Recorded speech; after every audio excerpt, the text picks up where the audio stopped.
Graça e paz. Bom estar aqui, né?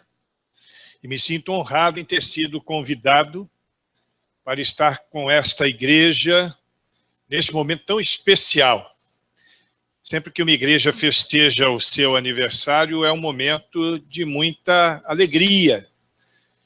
Não somente para a igreja, como para todos aqueles que vivem no contexto da igreja também. Pelo menos essa é a proposta de Deus. A proposta de Deus para a igreja é que ela seja bastante significativa no lugar em que ela está. Assim sendo, quando a igreja faz aniversário, todo o povo festeja. Inclusive os anjos do Senhor também, né? E eu me sinto muito honrado de estar aqui. Aliás, nos últimos 12 meses, nesse último ano, eu estive em Rondônia, acho que umas 5 vezes, né? E cada vez tem sido melhor do que a anterior. Esse povo é muito carinhoso. Infelizmente tem alguns palmeirenses, mas isso aí não tem jeito. Tem em todo lugar, né? A gente já se conformou com esse problema. Mas eu fico feliz porque é bom estar com amigos. Eu tenho algumas pessoas aqui que eu considero na mais alta estima, né? Alguns que eu já conheço há mais tempo, a Patrícia, por exemplo, lá de Missões Nacionais, não tem pão que a gente se conhece, né, Patrícia? Agora é a senhora Smith, né? O senhor e a senhora Smith agora já estão casados. Eu cheguei ali perguntando para ele, cadê sua noiva? Ele falou, noiva não, esposa. Eu falei, tá bom, meu irmão, fique tranquilo. Relaxa que está tudo certo, né? E é isso aí, é isso que Deus faz. E assim, é um desafio muito grande falar para uma igreja no seu aniversário. Eu já falei em igrejas que comemoravam o 3º aniversário e já falei em igreja que comemorava o 17º aniversário, lá em Recife. E é sempre um desafio. É sempre muito gostoso, porque certamente Deus quer presentear essa igreja. E eu acredito que, juntamente com todos os irmãos e irmãs aqui presentes, também serei presenteado com a palavra que será exalada aqui nesta noite. Eu quero convidá-los, por gentileza, a abrirem suas Bíblias no livro de Atos, no capítulo de número 20. Livro escrito por Lucas, que narra as palavras de Paulo neste texto que nós vamos ler, que certamente foi inspirado por Deus para poder falar aos nossos corações nesta noite. Nessa ordem, palavra de Lucas, que transcreve aqui as palavras de Paulo, inspiradas por Deus e que servirão para nós, para a nossa edificação nesta noite. Atos capítulo 20. Eu vou ler a partir do versículo de número 17. É um texto conhecido, aliás. O versículo que nós vamos dar ênfase nesta noite é o versículo de predileção de muitos missionários. Eu trabalho em missões há 2 décadas, né? E tenho tido a oportunidade de conhecer muitos colegas missionários que fazem deste texto o texto de sua vida. Talvez aqui entre nós haja alguém que o considere no mesmo nível. Mas é um texto que se aplica não somente ao grupo de missionários e missionárias espalhadas pelo Brasil, mas a todos nós que fazemos parte da igreja do nosso Senhor e Salvador Jesus Cristo. A partir do versículo de número 17, nós leremos até o versículo de número 24. Você pode me acompanhar? Eu sempre digo o seguinte, é legal quando a gente traz uma canetinha para fazer anotações. Às vezes algumas falas nos são reveladas e é legal quando a gente anota isso. Isso pode nos edificar, isso pode nos ensinar algumas coisas, e assim, não tem pecado nenhum em riscar a Bíblia, pode ficar tranquilo, a minha mesma é toda riscada, não há pecado algum. Se você prefere manter a Bíblia intacta, tenha sempre um papelzinho à mão, né? Escreva ali naquele papelzinho, mas é legal para nós podermos guardar as verdades que nos são ministradas em cada vez que ouvimos a palavra de Deus. Atos 20, a partir do versículo 17, nos diz o seguinte: de Mileto mandou a Éfeso chamar os presbíteros da igreja. E quando se encontravam com ele, disse-lhes: vós bem sabeis como foi que me conduzi entre vós em todo o tempo, desde o primeiro dia que entrei na Ásia, servindo ao Senhor com toda humildade, lágrimas e provações, que pelas ciladas dos judeus me sobrevieram.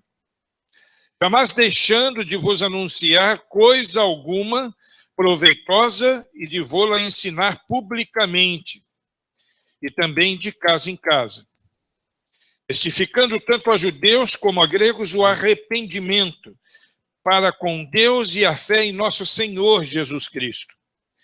Agora, constrangido em meu espírito, vou para Jerusalém, não sabendo o que ali me acontecerá, senão que o Espírito Santo, de cidade em cidade, me assegura que me esperam cadeias e tribulações. Porém, em nada considero a vida preciosa para mim mesmo, contanto que complete a minha carreira e o ministério que recebi do Senhor Jesus, para testemunhar o evangelho da graça de Deus. E tendo sido lida a palavra de Deus, todo o seu povo a uma só voz diz: amém. Muito bem. Paulo está em Mileto, uma cidade próxima de Éfeso. Decide então falar aos pastores da igreja de Éfeso. E os convoca e os reúne, a todos os líderes daquela igreja, e começa aqui então a proferir esta mensagem, que é uma das últimas mensagens de Paulo, ainda vivo, quando ele caminha para um momento difícil de sua vida. Muito embora esse texto, em especial o versículo que nós vamos nos deter, o de número 24, ele fale a missionários, e missionários o têm no mais alto grau, no mais alto nível de consideração, ele se aplica a todos nós na igreja, porque cada um de nós, da igreja do Senhor Jesus, somos ministros da parte de Deus. Todos nós, sem exceção. Não há nenhuma pessoa na igreja que não seja ministro de Deus. É óbvio que nem todos foram ordenados, nem todos foram consagrados, mas certamente todos foram comissionados por Cristo. Sem exceção, cada um de nós. Nós consideramos a igreja do Senhor como um celeiro de missionários. Aliás, é da igreja que saem todos os missionários. Muito embora nós nos preocupamos em sustentar e manter de forma assim sistemática as nossas organizações missionárias, nós sabemos que quem faz missões de fato é a igreja. Mesmo as agências missionárias, estas não fazem outra coisa senão administrar o trabalho daqueles missionários que saíram das igrejas, para que eles possam cumprir o seu papel com mais eficiência e eficácia. Todos nós aqui temos um ministério, cada um de vocês, cada um de nós que estamos aqui, temos um ministério. Muitos ainda não descobriram qual é o seu papel no corpo de Cristo, mas nós precisamos descobrir. Todos, sem exceção. Deus não chamou nenhuma única pessoa sequer para a sua igreja para ficar inerte, alheia ao que acontece na igreja e no mundo em que ela está inserida. A igreja, eu costumo dizer que é o projeto de Deus para a salvação da humanidade. Seu cabeça é Cristo. E cada um de nós, um membro.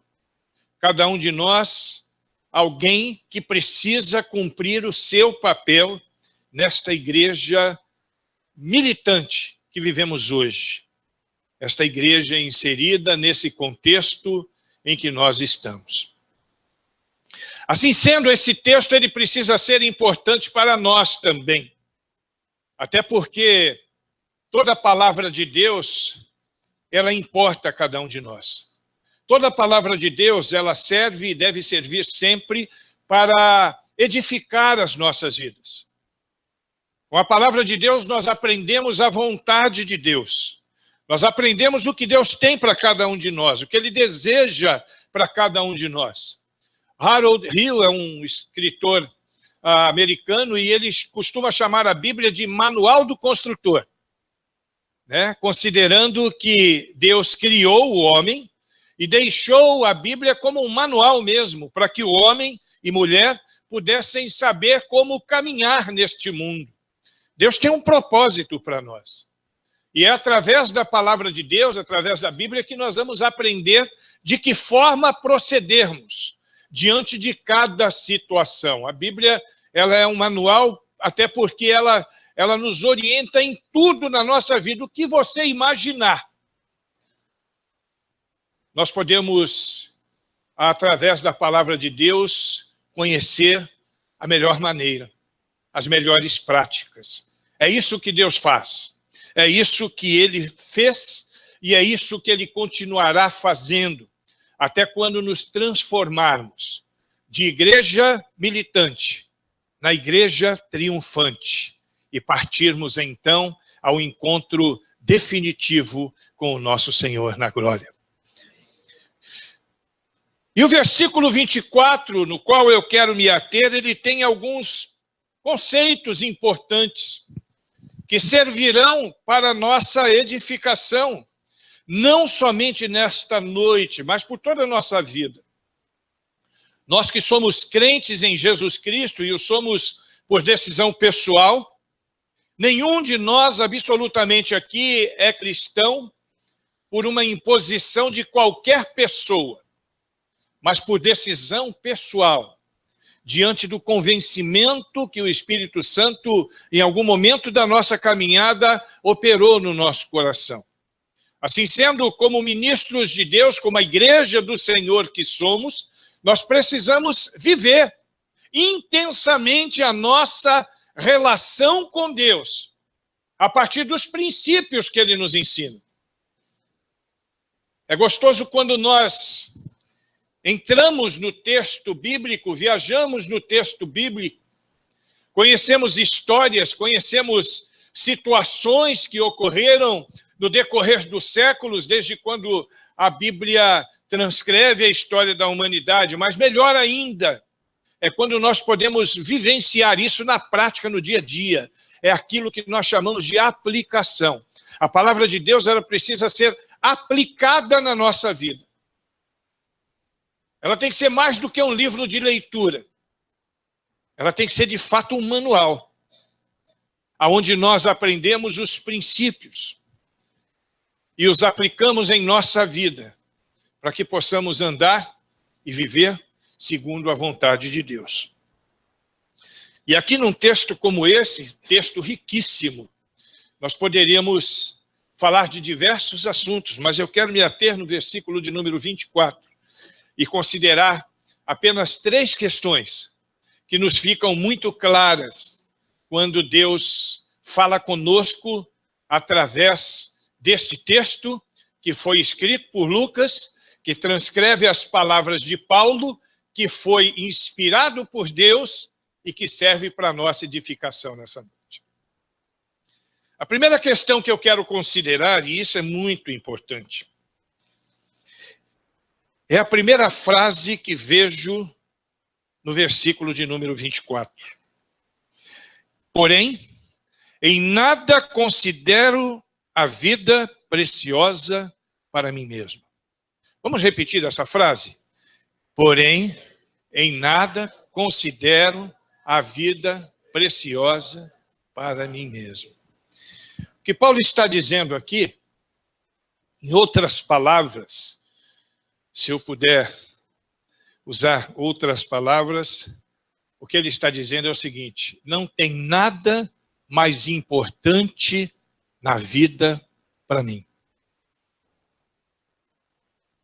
Não tem nada que seja mais precioso na minha vida. E agora contextualizando todo o texto, do que viver para a glória de Deus. Paulo está falando de prioridade aqui. Ele está falando que a coisa mais importante na vida dele é viver para a glória de Deus. Não existe absolutamente nada. E é isso que Paulo quer falar conosco, que Deus quer falar conosco através de Paulo nessa noite. Não existe absolutamente nada na vida do homem ou na vida da mulher que seja mais importante do que viver para a glória de Deus. Não existe absolutamente nada na vida que seja mais precioso do que viver para a glória de Deus. Existem coisas importantes na nossa vida. Algumas pessoas lutam para poder se formar. Querem uma boa formação, querem uma boa profissão, querem sobreviver e se empenham nisso. E isso, de fato, é muito importante. Outras pessoas querem se casar. Alguns já casaram, mas muitos ainda querem se casar. E tem muita gente que tem isso como algo de importância na sua vida. Outros talvez queiram comprar uma casa, queiram trocar o veículo, queiram mudar para uma condição, numa outra situação, ou quem sabe até de cidade. E todas essas coisas podem ser e devem ser importantes na vida de uma pessoa, mas preste atenção no que eu vou te dizer agora. Nenhuma destas coisas deve ser mais importante do que viver para a glória de Deus. Nenhuma destas coisas deve ser mais preciosa do que viver para a glória de Deus. Essa era a convicção de Paulo. Paulo, que era advogado, e é claro que um advogado diferente dos advogados que nós temos hoje. Eu digo advogado para nós entendermos, ele era doutor da lei. Aliás, ele era mestre e aprendeu na melhor escola de direito que existia naquela época. Ele aprendeu aos pés de Gamaliel, grande líder, grande sábio. E talvez Paulo pudesse ter em consideração a possibilidade de ser o maioral entre os judeus. Paulo era judeu, Paulo não era crente, não. Aliás, nem Jesus era crente. Depois é que surge, e aí Paulo agora está no começo da igreja, mas até então Paulo era judeu. E ele poderia ter por consideração, talvez, ser um líder maior, ou quem sabe ter uma nova esposa. Alguns dizem que Paulo nunca foi casado, e eu quero aqui, humildemente, discordar, porque Paulo fazia parte da mais alta corte do Sinédrio. E para fazer parte do Sinédrio, era necessário que ele fosse casado. Agora, não me pergunte o que aconteceu com a esposa dele. Eu sei que ele, aqui, nesse momento, ele já não tem esposa. Agora, se ele era viúvo, separado, divorciado, se a mulher fugiu, eu não sei o que aconteceu. Eu sei que Paulo não vivia mais com a mulher. E, aliás, se sentia muito bem, né? Nessa condição. Lá em Coríntios, capítulo 7, ele fala isso, né? Ele acha bom viver nessa condição, mas talvez ele pudesse ter como alvo um casamento, um bom casamento. Quem é que não quer viver bem acompanhado, né? Mas nenhuma dessas situações era mais importante para Paulo do que viver para a glória de Deus. Nesse momento que nós lembramos do despertamento da igreja, e esse texto aqui de Éfeso, de Efésios, ele pode ser aplicado em várias situações possíveis, e uma delas é justamente o sono espiritual. Quando a pessoa dorme, literalmente, cochila, está tirando um cochilo, está vacilando, não vivendo segundo a direção de Deus para a sua vida. Então, no momento em que nós temos uma reflexão que vai nessa direção, é muito bom lembrar disso e aplicar na nossa própria vida. A prioridade de nossa vida precisa ser viver para a glória de Deus. Se você concorda comigo, diga amém. A segunda consideração, e nós não vamos nos demorar muito hoje não, só são 47 considerações, daqui a pouco acaba. A segunda consideração, eu vejo na frase seguinte: contanto que complete a minha carreira e o ministério que recebi do Senhor Jesus. Em nada tenho a vida por mais preciosa para mim mesmo, isso é prioridade. Agora, nesse segundo momento ele fala, contanto que complete a minha carreira e o ministério que recebi do Senhor Jesus. Paulo tinha prioridade, mas ele tinha também foco. Isso é foco. Ele sabia para onde estava indo. Ele tinha direção. Ele caminhava numa direção segura.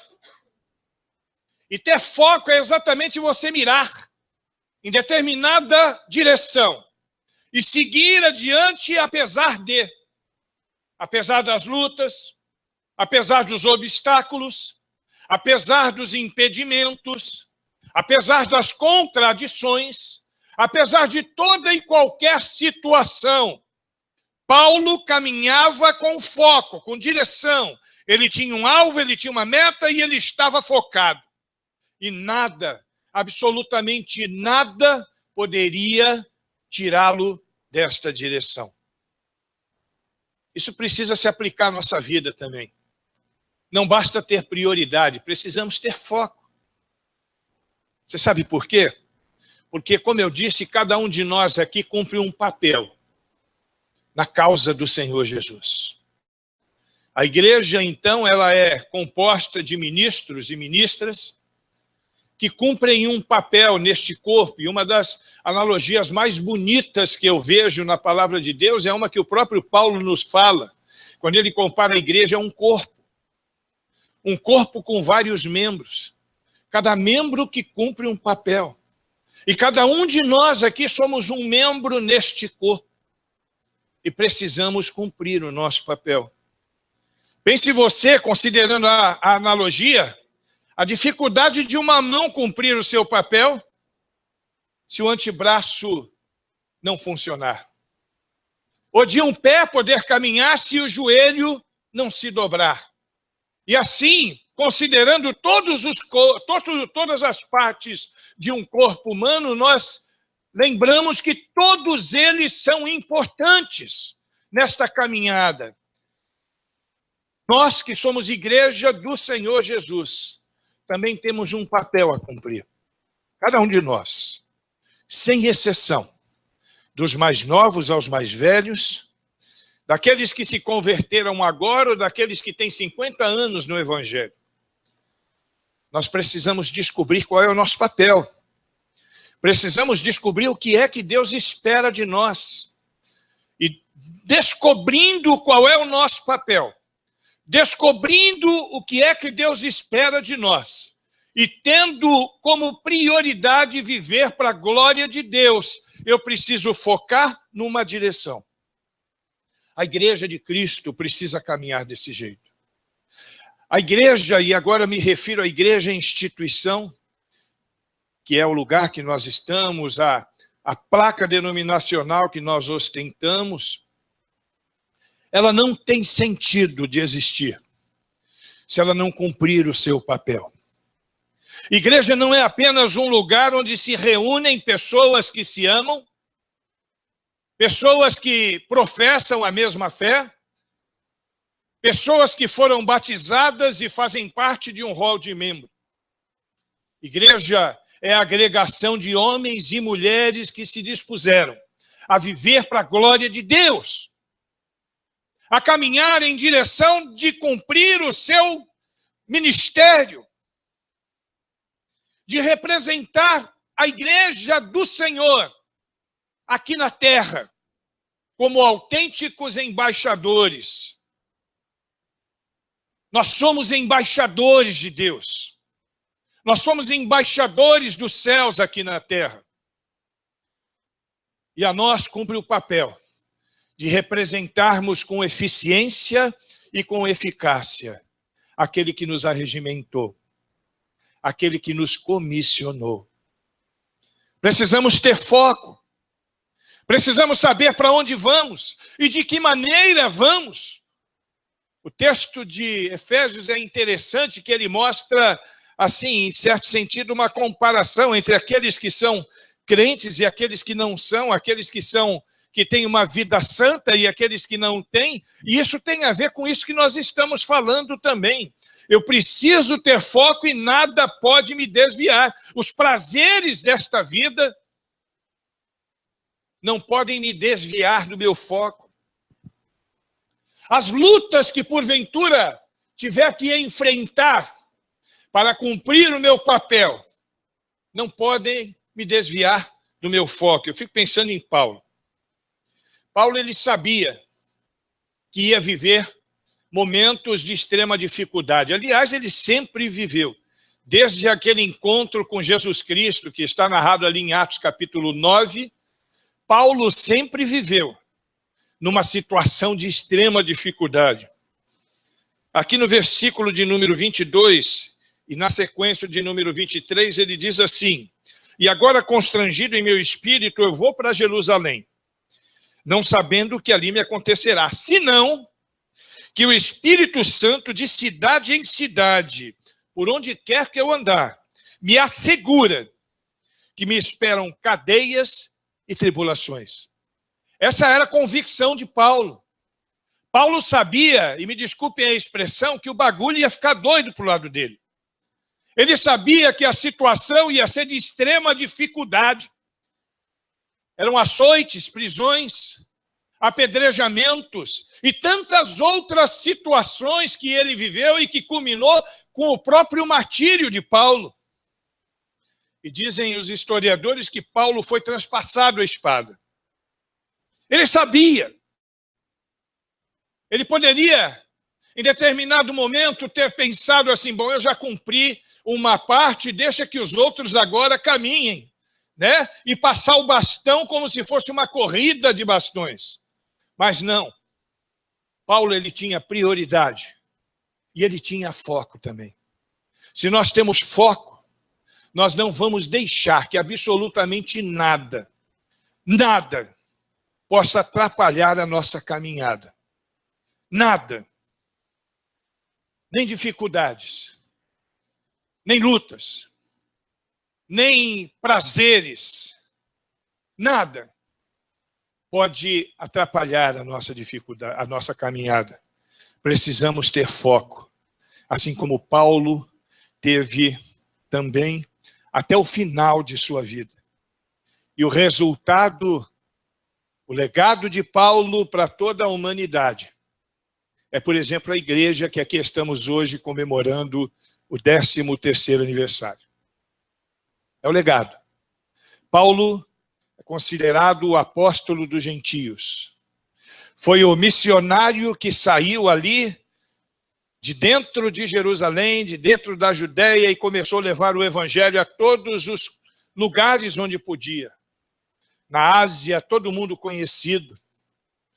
O apóstolo dos gentios, que caminhou com prioridade e foco até o último dia de sua vida. A terceira e última consideração que eu quero fazer está na última frase do texto em questão. Porém, em nada considero a vida preciosa para mim mesmo. Isso é o que mesmo? Prioridade. Só você que aprendeu, né? Vamos lá. Eu vou perguntar de novo, hein? Porém, em nada considero a vida preciosa para mim mesmo. Isso é o quê? Prioridade. Segunda frase. Contanto que complete a minha carreira e o ministério que recebi do Senhor Jesus. Isso é o quê? Foco. E por último, para testemunhar o evangelho da graça de Deus. Isso é missão. Ele tinha prioridade, foco e missão. Qual era a missão de Paulo? Testemunhar o evangelho da graça de Deus. Qual é a missão da igreja do Senhor na terra? Qual é a missão da igreja na terra? Glória a Deus. Essa é a grande comissão. A missão que nos foi dada por Deus, na qual nós precisamos ter prioridade, na qual nós precisamos focar, testemunhar o evangelho da graça de Deus. Ser-me-eis testemunhas. Ide por todo mundo e pregai o evangelho a toda criatura. Testemunhar o evangelho da graça de Deus. O evangelho que transforma. O evangelho que restaura. O evangelho que cura. O evangelho que dá vida eterna. O evangelho que liberta. Nós somos testemunhas de Cristo. E temos essa missão. Anunciar o evangelho e testemunhar o evangelho.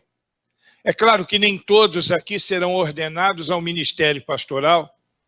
Nem todos serão ordenados ao ministério de missões, mas cada um de nós aqui, sem exceção, precisa testemunhar o evangelho da graça de Deus, através da música, através da atividade com crianças, através do simples testemunho, que é simples por causa do seu tamanho, da sua forma, mas a sua essência é tão poderosa quanto de qualquer grande pregador. O testemunho com o vizinho, com o colega de faculdade, para poder falar o quanto Deus é bom e o quanto a sua misericórdia é tremenda na nossa vida. Já se vão quase 30 anos desde quando conheci e recebi as boas novas do Evangelho no meu coração. Já se vão quase 30 anos quando Deus começou a mudar a minha história, mudar a minha vida, me tirar daquela condição terrível em que eu vivia. Me converti dentro de uma penitenciária. Até os 28 anos, um homem de má reputação, mau caráter, violento, um homem sem escrúpulos, um homem sem Deus no coração. Os meus deuses se manifestavam nas encruzilhadas, nos cemitérios. Haja vista que dos 12 até os 28 anos eu vivi em terreiros de Umbanda e de Candomblé. Eu era servo dos Exus, eu era servo dos orixás. Eu não tinha muita esperança de vida, vários processos. Para você ter uma ideia, eu já tinha fugido de penitenciária 2 vezes. Um homem desprezado até pela família. E com toda razão.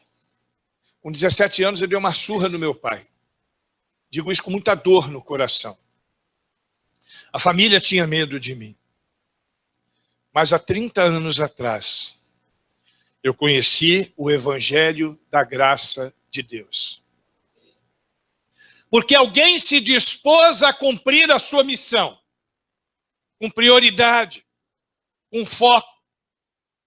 Alguém se dispôs a abrir o coração e investir a sua vida nesta causa, porque você precisa investir nessa causa. Amanhã eu vou falar sobre isso.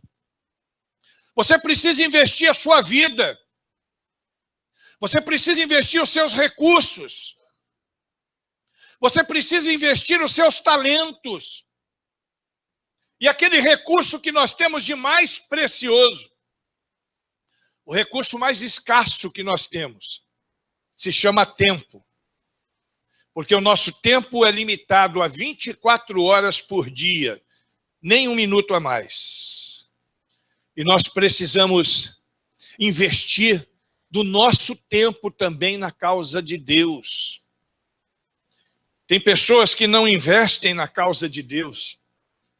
Tem pessoas que são meros frequentadores de igreja. Tem pessoas que não se dedicam à causa do Senhor. E às vezes alguns dizem assim, ainda chega ao absurdo de dizerem o seguinte: não, nós temos um pastor, eu pago o meu pastor, então ele que tem que fazer. Nós é que temos que fazer. O pastor vai dar conta a Deus da nossa vida. Mas cada um de nós também prestaremos contas diante de Deus. Por todos os dons que Ele colocou nas nossas mãos. Por todos os recursos. A Bíblia chega a dizer que nós somos mordomos de Deus. Você sabe o que é mordomo? Mordomo é alguém que administra o trabalho e os recursos do seu Senhor.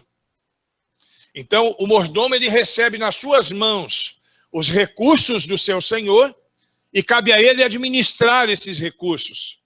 E depois, é óbvio, prestar conta ao seu Senhor de tudo que ele fez ou deixou de fazer com esses recursos. Nós somos mordomos. E tudo aquilo que temos, sem exceção, tudo que temos, pertence ao Senhor. Você sabia disso? Tudo que temos pertence ao Senhor. E precisamos, então, com muita dedicação, com prioridade, com foco, com determinação, com coragem, com despreendimento, administrar tudo que Deus coloca na nossa mão. Isso é testemunhar o evangelho da graça de Cristo. Investir a nossa vida para que o vizinho desta igreja possa também conhecer esse poder que salva, que cura, que liberta, que transforma, que restaura. Que entrou na minha vida 30 anos atrás, entrou na tua também. E de repente você diga: pastor, Deus me livre de ter passado pelo que o senhor passou. Uma vez eu conheci uma moça, ela me falou assim: pastor, eu queria ter vivido a sua vida para poder ter experimentado o poder de Deus da forma que o Senhor experimentou. E eu disse a ela o seguinte: na minha vida, o poder de Deus me tirou daquele lugar. Mas na sua, Ele não permitiu que você passasse por lá. Então, tanto um quanto o outro foram abençoados no mesmo nível. Prioridade, queridos, foco e missões. Essa é uma lição básica para nós que somos a igreja de Cristo. Para essa igreja, como foi dito aqui, adolescente, que está aprendendo, que está crescendo, que está se multiplicando. E quero crer que os irmãos fundadores desta igreja olham para esta igreja hoje com muita alegria, por verem os seus frutos, por verem o que Deus tem feito nesta cidade bonita de Cacoal, através da vida dos irmãos. Mas muito mais precisa ser feito, na medida em que todos nós, sem exceção, cada um de nós, todos nós, absolutamente todos nós, tivermos prioridade na causa do Senhor e foco na missão que nos foi outorgada por Deus. Que nesta noite, esta palavra que foi proferida 2000 anos atrás, escrita por Lucas, proferida por Paulo, inspirada por Deus, e que alcança o nosso coração nesta noite, possa surtir o efeito que Deus espera e fazer com que possamos voltar para os nossos lares hoje, muito mais edificados do que quando aqui chegamos no início desse culto. Amém? Que Deus a todos abençoe com a graça e a paz do nosso Senhor Jesus Cristo.